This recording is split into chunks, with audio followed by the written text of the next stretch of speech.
Hello, and it has certainly been a while. Welcome back. So, what we'll be doing in this series is helping newer players, or I'll be helping newer players, explain the details of what's going on in the game, why you want to do certain things, what each thing individually means. And in today's episode, we're going to primarily focus on game start settings, what they mean, and what you kind of want to be looking for when you're first starting the game that you play. Because it takes a long time to make videos, I have decided to basically do this largely uncut. So there's going to be very few edits. It's going to be a lot of rambling. So if you are expecting something clean, keep that in mind that I'm kind of just going to be winging it a bit. In the comments below, I'll put a ton of resources as well as give you guys an idea of how to seek out information, where places to learn Aurora 4X stuff, and I'll answer any comments as well in the description or in the comments below. So, today what we're going to be doing is we're going to have a look at game start settings. Now, for a lot of new people, that can be quite an intimidating thing because, well, you start the game with Aurora, you're here, and there are a ton of settings, and you don't really know what to pick. So most people choose the default, but I think it's good to understand what each do and kind of be able to fine-tune things to your advantage. So what we're going to do is I'm going to go through each, and then I'm going to kind of talk about the things that I like to do in regards to the settings. So, to start with, everything over here on this side can be modified at any time, as it says here, and these things cannot be modified on the very far right here. And what that means is during the game, you can change any of these settings specifically to what you want. So if you're like, hey, I want a high research speed, or I want lower research speed, or I want a higher survey rate, or I want NPR generation chance to go to 0, things like that, you can do that. So keep that in mind. While over here, these are more permanent choices that generate at the start of the game. Maximum number of systems. So as we'll go through these, maximum number of systems. Basically, as it says, if you start on known stars or unknown stars, so that is non-known star systems, this is the amount of maximum systems you can generate. If you start in known stars, which I'll get to in a bit, it is about 4,000, 5,000. There's basically a list that it will use.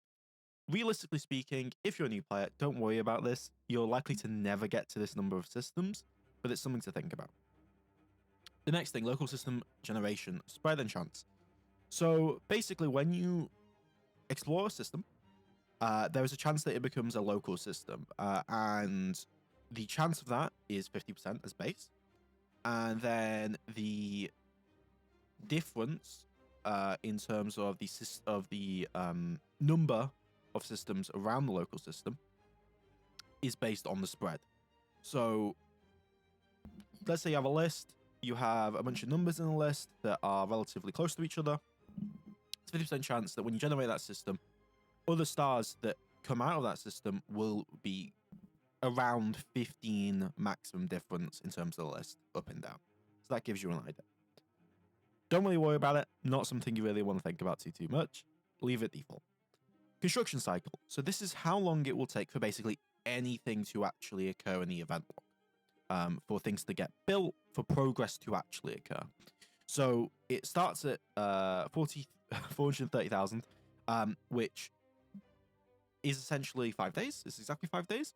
So if you increment 5 days and let's say you're building something, it will then progress up. But if you only increment 1 day, 8 hours, it won't yet do that until it hits that 5-day increment. If you're starting, leave this at default. Sometimes you can play around with this, but generally speaking, I would not. Difficulty modifier. So this is a thing that purely really affects NPRs, as you see in the tooltip below. You can make it as high as you want, you can make it as low as you want. Generally speaking, it basically just means that their populations will be bigger, their growth rates, research rates, all those kind of things, and just as a general difficulty setting for AI to have that are similar to you. So I'd leave that at default if you're first starting, but do consider that if you get to your second or third game, or if you're coming back and you're playing a bit of Aurora yourself. Now we have research speed, terraforming speed, and survey speed. Research speed is something which a lot of people change, as well as survey speed and terraforming speed.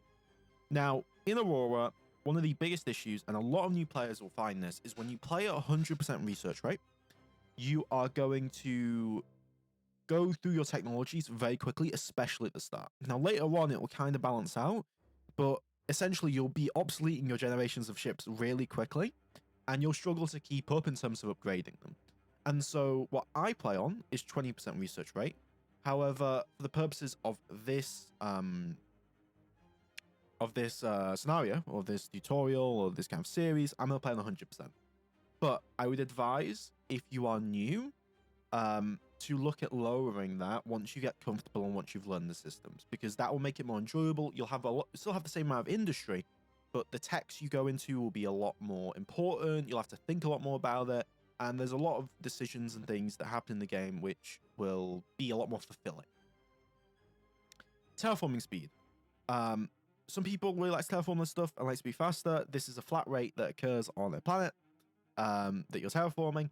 I like to keep this at 20%. That's because I see terraforming is too powerful.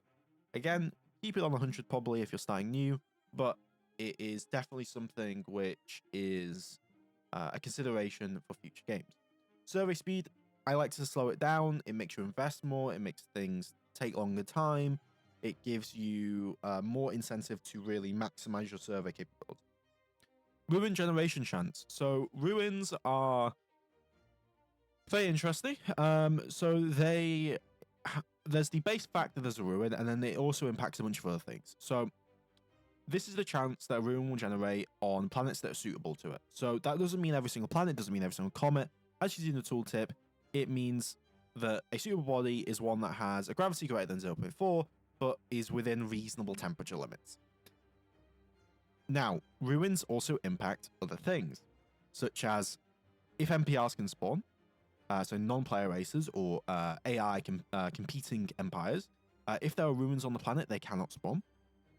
And the second is spoiler races, which I will get to later on, and I'll be putting a little thing that will say if you don't want to know what the spoilers do, don't watch that part of the video. Minimum comments per system, pretty standard. Most of the time you don't change it. Ruin generation chance, as I said, don't really worry about that too much. I'd keep it at 20%. If you love ruins, if you find you really like them, increase that. Awesome. It's fine. And we'll get to a bit more of what you want to do there. Truce countdown and truces. This is if you wanted to set up a game where you have multiple NPRs in the same system, either Earth or a different one, and you wanted to have a truce for an extended period of time so they don't immediately start killing each other, essentially. So you can kind of coexist with other alien races in your system. These, don't worry about. They're a bygone age thing from the original Aurora. Detection. So this is only really important if you want to reduce lag. So generally how the game works is that it checks all the systems where races exist, different aliens, those yourself, and it will automatically detect, and then it will notify, and it will log that. If you put it to none, then it will not do that, and it might mean that you don't necessarily get an interrupt when things happen at times, but it will mean that the lag reduces. So if you find the game takes too long to increment, you might want to look at changing that. Disasters. So these have been added many times, and these are some fun. So you have solar warming and cooling. It's basically the sun gets warmer or colder over time, and so you have to migrate further away or get closer in, or you have to leave the solar system. You have the death spiral, where each year Earth gets closer and closer to the sun, and will eventually be consumed by it.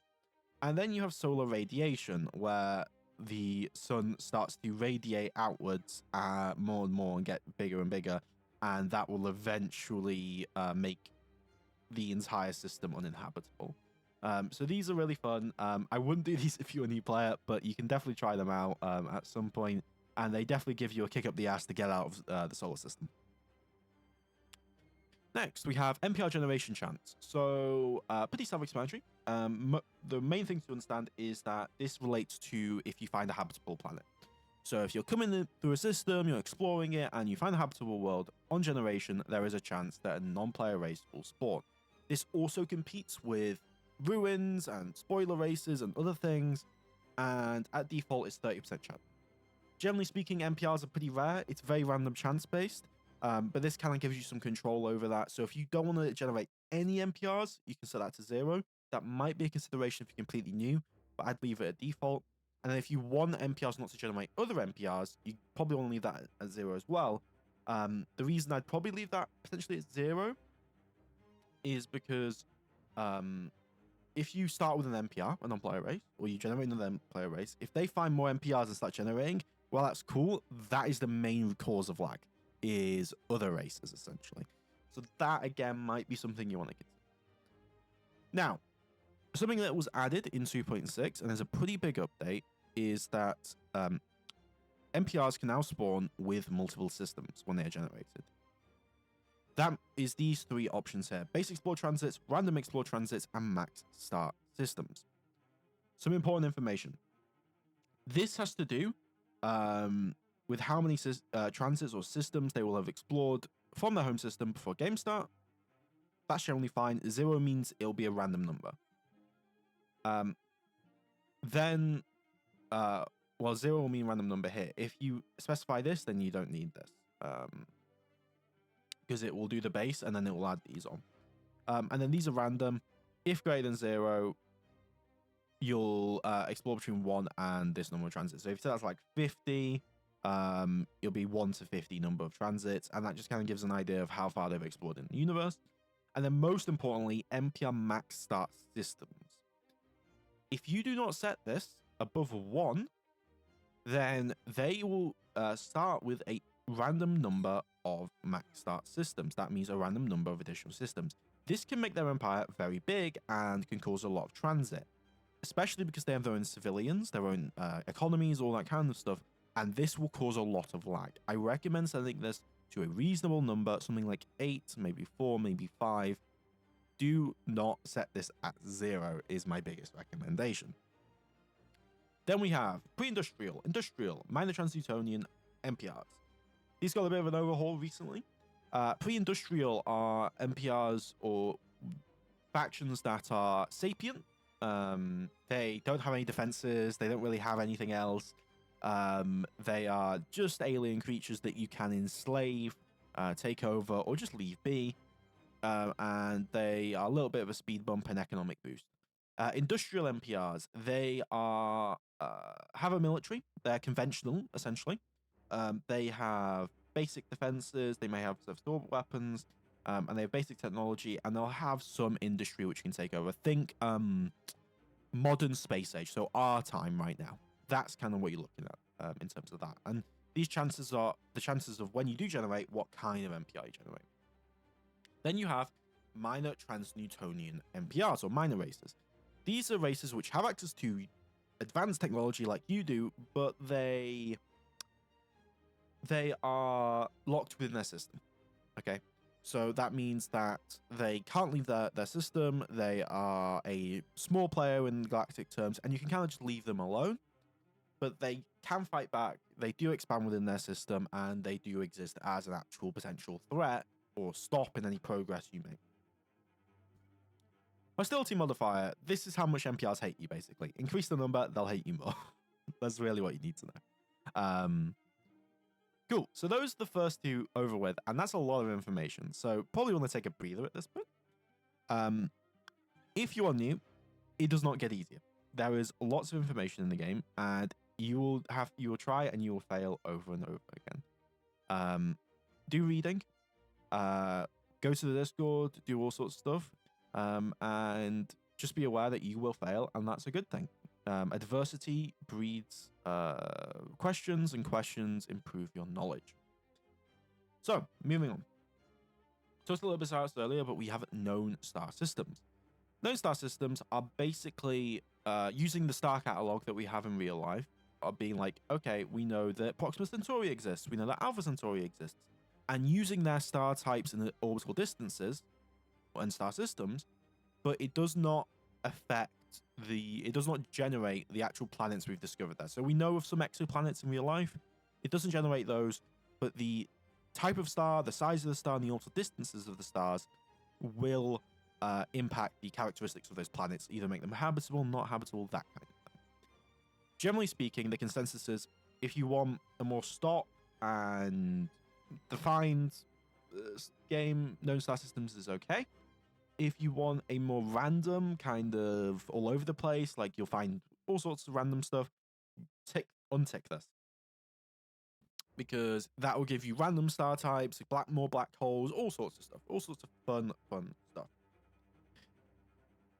Constellation names, pretty simple. It will change the architect. It will basically change the naming to use kind of constellation star names instead of generic ones, which are used for stars. So it will use more scientific names, so to speak. Orbital motion for planets and asteroids.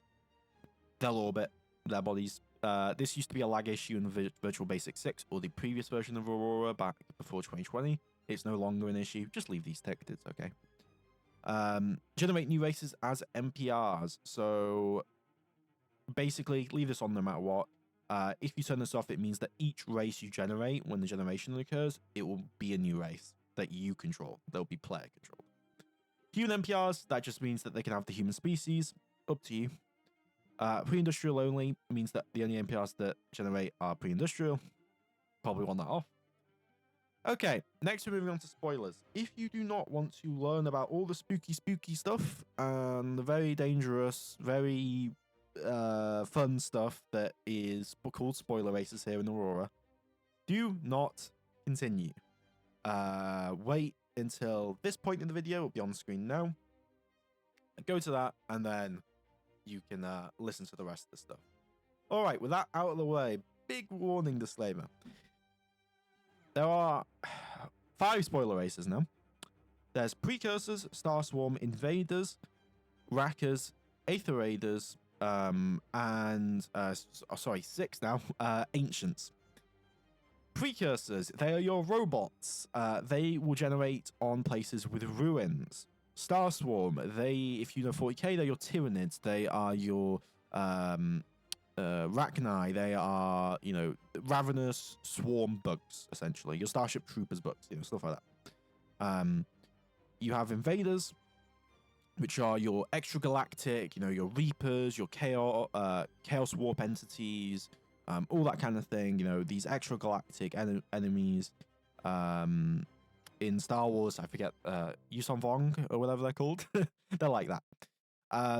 Rackers, they are like orcs, basically. They sit on a planet and they don't make ships, but they guard very wealthy planets, and they are extremely hard to kill on the ground. Aether Raiders, they are pirates. They are essentially a very threatening entity that will occur that you'll have to defend from. So they use a different system of transport. They'll come in and out of your systems. They'll try and not take direct fights, but they'll try and raid colonies, raid civilian ships, gain minerals, and build up their forces, take slaves, that kind of thing. And so they give you a reason to really protect yourself and garrison places and put that effort in. To be clear, Precursors, they are basically supporting the system. They protect the system, that kind of thing. Star Swarm, they generate high fleets. They mine asteroids. They mine wrecks of ships. And then they generate more and more ships in a kind of mobile way, and they will attempt to kill anyone. Precursors can leave their system. Star Swarm cannot leave. Precursors cannot leave their system. Star Swarm can. Invaders can. And so they're existential threats. Precursors generally aren't. Rackers generally aren't. Raiders, not really. Star Swarm invaders are. Ancients, recently added in 2.7. Ancients are basically a non-enemy spoiler race, which is the first time ever. What it means when you have these on is that you'll come across massive space stations that are ruined or wrecked, that are just sitting there. You'll come across ruins that are more technologically advanced. Basically, these are really advanced technologies. You'll find ancient wrecks and all sorts that you can use and reverse engineer, that kind of thing. Then there are enhanced precursors, enhanced swarm, enhanced enhanced invaders. Sorry. Enhanced precursors. Main thing to understand is that they will not immediately appear in the ruins. So they will not immediately generate on system gen. They will oftentimes, or most of the time, be in the ruins and will wake up in an undetermined length of time. And then once their ground forces awaken, the ships will then awaken after that. Swarm. When you generate the first swarm, and then more swarms start generating, generate first swarm, each year, more and more swarms will start to be generated on a higher chance. But there's a chance they'll eventually run out. These new swarms will have better technology, and it basically just is turbocharged swarm that just invades from all sides, and they generate into different systems. Enhanced invaders, much more dangerous. Rifts open much more quickly. They're much bigger, and they're much scarier in general. These let NPRs generate them. So what I'll say for spoilers is, if you're really new, I'd leave on what the default says. If you want to have the most fun experience, in my view, turn on all the spoiler races, turn on enhanced precursors, enhanced swarm, enhanced invaders. I think they're all really good. I think they're really fun. They make you have to play in a certain way. They make you have to learn certain systems. And again, come up with that adversity. I think that's really interesting. Now, NPR generating them, again, that can cause lag. You may want to do that just for the interestingness of the NPR has to fight spoiler races, and you can kind of observe that, and they can kind of fight each other. That can be quite fun. Consider that. Okay, to myself in the edit and to the rest of you guys, that is spoilers done with. We are on to the rest of stuff, and hopefully the end of the video very shortly. I've been talking for way too long. So, moving on. We have commander promotions. Basically, it just allows Aurora to promote people based on skills, medals, and that kind of thing. Basic stuff. Limited research administration. It basically cuts the amount of research labs you can assign to each individual scientist. So what that means for someone who doesn't understand that, basically, you have to spread your research out more, and you can't super focus one research at a time, which means that you have more of a varied base of research by requirement. So you're not just like really good at engines and terrible at everything else. You kind of are forced not to. Fleet penalties basically requires you to train people up. Political bonuses just means that officers get a political bonus, so a little bit of nepotism you can add to promotions.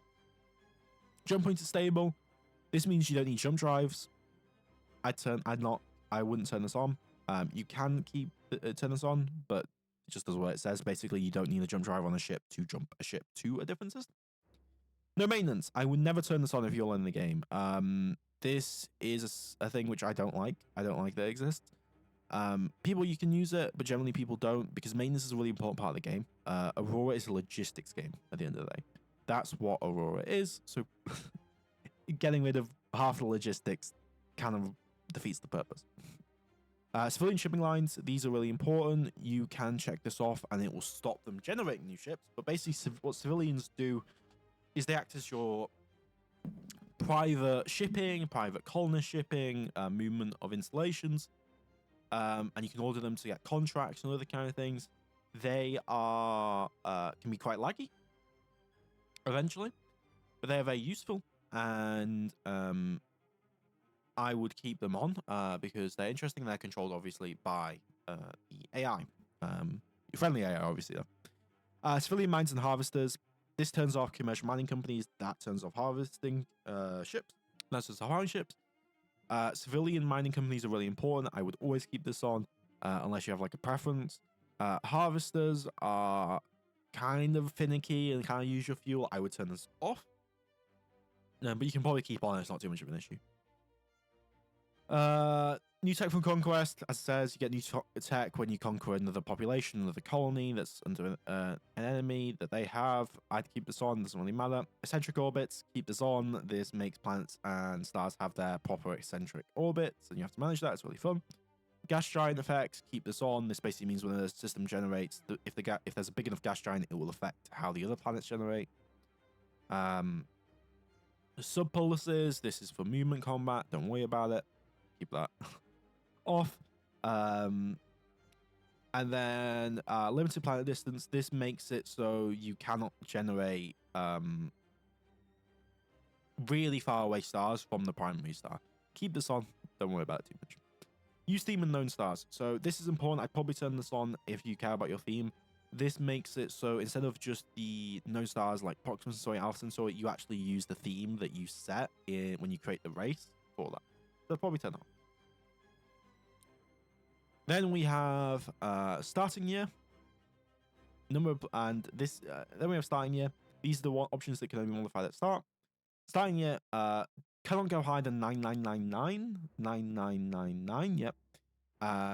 And because Windows, keep it at default generally, or start it at 1, wherever you want. Doesn't really affect the game whatsoever, so just keep that wherever you want. Player races, that's you, but you can have more if you want to generate more. Non-player races, I'd put this at 0 if you're starting, because that guy will lag and also might kill you if you're new. So they will generate at the start of the game and go and do their own thing. They'll explore like you, they'll do things like you, and that will lag things, especially if you start in the conventional start, which we'll get to in a bit, or industrial, sorry, new terminology. Minimum soul jump points, depends what you want to do. 0 is random, usually fine. Some people like to have a lot just to make sure they have some variety. Change it however you like. This is basically other systems that can be jumped to from Soul.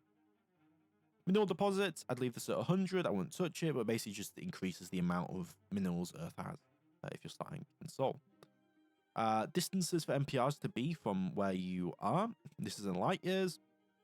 Keep it default. Basically means, do you want MPRs to potentially be further out or closer?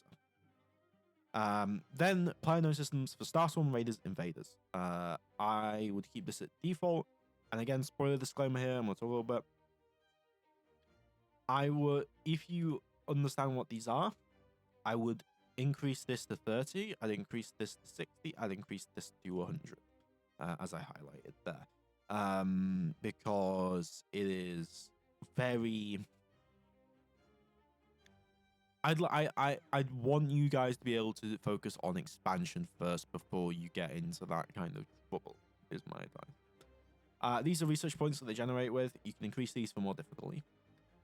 Customized MPRs, if you put this on, it means you can adjust their images and all the other stuff to MPRs that start at the start of the game. Pretty fun. Do this if you want like an RP or something like that. It's pretty cool. Or a specific way that they arm their ships, their doctrine. And then Planet X is a theoretical planet which is in Sol. You can add that. It's a gas giant or a moon. It's a terrestrial world. You can add it. It's fun. You can do that. So that is all of the game start settings. However, there is now player race settings. That will be in the next video, as well as the start of the game. The start of the basic settings you need to do when you first get into your save or you're into your campaign. I'm going to leave it off there. As I said, this can be largely uncut. It's mainly me rambling and sitting in front of a screen and just talking. But I hope it's helpful to some people. And I hope that it kind of explains some of these settings that a lot of people don't necessarily understand or get, really. Especially if you're new. And it gives a good starting point if you are new. So yeah, if you did like the video, feel free to leave a like and subscribe and all of that good stuff. I'll see you guys in the next one, where we'll be looking at creating our first race, our player race, as well as starting our game and what we need to do at the very start. And then the series will eventually follow my original conventional starting step series, but we'll go further and further than previously. All right, I'll see you guys later. You have a great one.